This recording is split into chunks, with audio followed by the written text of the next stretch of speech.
আপনি বাসায় নিয়ে 7 দিন কি রেখে দিতে পারবেন এরকম একটা জিনিস? পারবেন না তো। তা সেই জিনিসটা লেখা থাকতে হবে যে উৎপাদনের তারিখ কত, মেয়াদ শেষের তারিখ এত। কিছুই না, এই লাইসেন্স নাই দেখে কিন্তু আপনারা নিয়মকানুনগুলো জানেন না এবং এই কাজগুলো করছেন না, এবং মানুষ কিন্তু প্রতারিত হচ্ছে। আপনি আগের প্রোডাক্ট যে সামনে রেখে দিচ্ছেন এর কোনো নিশ্চয়তা আছে? নাই। অনেক সময় আমরা কিন্তু অভিযোগ পাই যে বেকারি আইটেম কিনে বাসায় নিয়ে গেছে, দেখা যায় পচা, ভিতরটা উপর থেকে ভালো করে প্যাকেজ করা বুঝে নাই। এই ধরনের অভিযোগ কিন্তু আমাদের কাছে আসে। বিএসটির কাগজপত্র আছে এগুলো দেখান তো। এটা কয়দিন আগে বানানো? এটা আজকে বানানো। কতদিন? এটা প্রতিদিন আমাদের ব্যস্ত হয়ে যায়। যে বিক্রি যেটা না হয়, বিক্রি মানে বিক্রি না হলে আমরা ফালাই দিই। বিক্রি না হলে ফালাই দিই। আর বিক্রি হয়ে যায়। আপনি যে ফালিয়ে দেন আমি কীভাবে বুঝবো ফালিয়ে দিচ্ছেন? এটা তো ডেট সিল নাই। ডেট সিল থাকলে আমি বুঝতাম যে এটা 3 দিন আগে বানানো। এখন যে আজকে এটা বিক্রি শেষ হয় নাই, কালকে আবার এটা রাখলেন এইভাবে, কে বুঝবে? কোন কাস্টমার বুঝবে যে এটা আজকে না কালকে? মেয়াদ উত্তীর্ণের তারিখ, তারপরে উৎপাদন তারিখ সব সহ এগুলো ডেট সিল থাকবে আর কাগজপত্র বের করবে।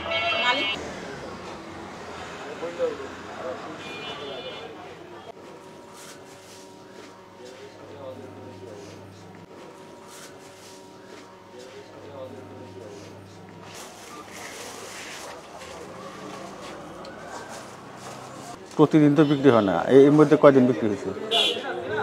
এটা আমরা মানে প্রতিদিন একটা দামে রেখে দেই তো আর নিয়ে যায়। বিএসটি কাগজপত্রগুলো বিএসটি কাগজ করা হয় না কেন? এটার জন্য কাগজপত্র জমা দিছে অ্যাডভোকেটকে ধরে এমন কইরা দেয় না।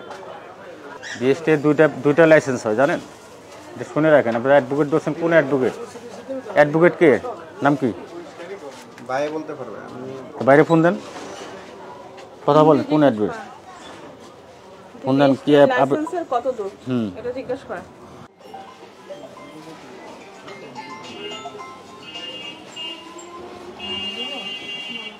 এতদিন যাবৎ আপনারা জানেন বিএসটি লাইসেন্স লাগবে, এই লাগবে, তারপরেও এটা না জেনে আপনারা জেনে টেনেও আপনারা না লাইসেন্স করছেন না এবং করার কোনো ইচ্ছা আগ্রহ কিছুই নেই।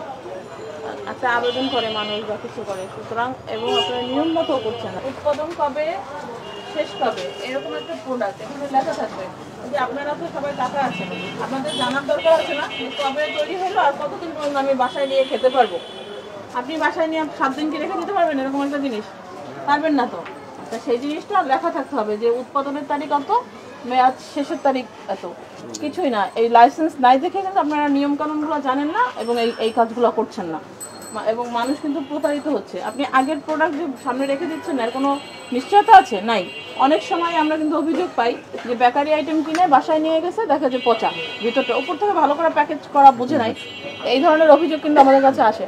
সুতরাং আপনাদের যে অপরাধ, আপনারা লাইসেন্সবিহীনভাবে পণ্য করছেন এবং নিয়ম মতো করছেন না, এবং এখানটাও পরিষ্কার পরিচ্ছন্ন রাখতে হবে। পরিষ্কার পরিচ্ছন্ন না রাখলে তেলাপোকা হয়, ঠিক আছে? এই জিনিসগুলো খেয়াল রাখতে হবে। ইঁদুর হয়, এই জিনিসটা করতে হবে। লাইসেন্স দিলে আপনাদের সব জিনিসগুলো শিখাই দেওয়া হবে কীভাবে কি ম্যানেজ করবেন। আপনাদেরকে এই জন্য 30,000 টাকা জরিমানা করলাম। এখন ইনস্ট্যান্ট আপনি দেবেন, অনাদায়ে 3 মাসের জেল।